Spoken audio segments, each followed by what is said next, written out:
A while back, I got the idea to make some light boxes out of refurbished window frames and put some of my photos in them.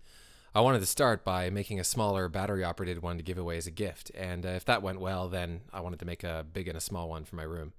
So for getting the window frames, I just went in Kijiji. A lot of farmers are selling these types of frames. They have a lot of them, they don't need them. So I just took a drive outside the city, hopes the guy wasn't a serial killer, went up this 200-meter driveway into his garage at night, and got out safely. As for the photos, originally, I thought it would be neat to take one big photo and break it into parts, so it would look like you were looking out the window at the city skyline or something like that. But after a few trial runs, I realized this didn't work. It just looked like you were splitting a perfectly good photo into pieces and sticking a bunch of muntins in the way of the view. You don't really get the sense that the photo is out there, it just looks flat. So I just took the safe route and picked some individual photos instead. Then I arranged everything onto a sheet of a preordained size that I could get done on backlit print material. Fortunately, I had a friend who printed this initial run for free, but there are a lot of places you can do this that will give you some good quality prints without charging too much. Just search for backlit print or Duratrans. The generic stuff is not actually Duratrans, it's just that's what everyone calls it, kind of like Kleenex. But for most backlit prints, they use this kind of acrylic material. It's pretty robust. So then there's a matter of refurbishing the window frames. I'm not going to say too much about this, but I will say that if you are going to refurbish old window frames, you should know a few things. First of all, know the difference between glazing and caulking. I didn't know that. Buy some mineral spirits. Don't just try to put this in there using a putty knife and no mineral spirits. That's a bad idea. And just be prepared for...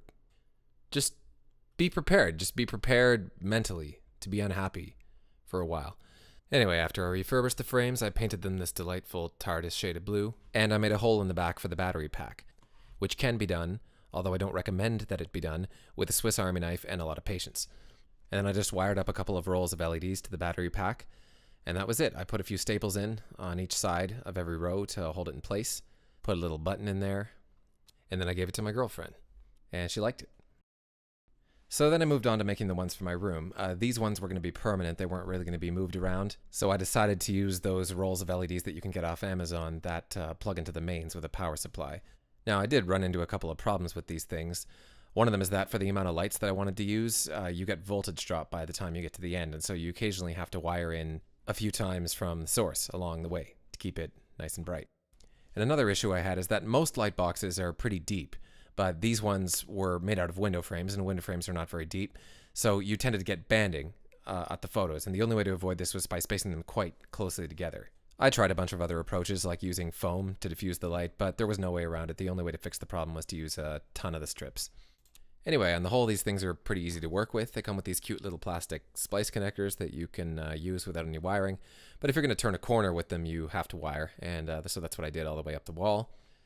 And I didn't want there to be any wires visible, so I ran the wiring behind the drywall and connected to this RF switch that I put under the bed. You can also get this off Amazon.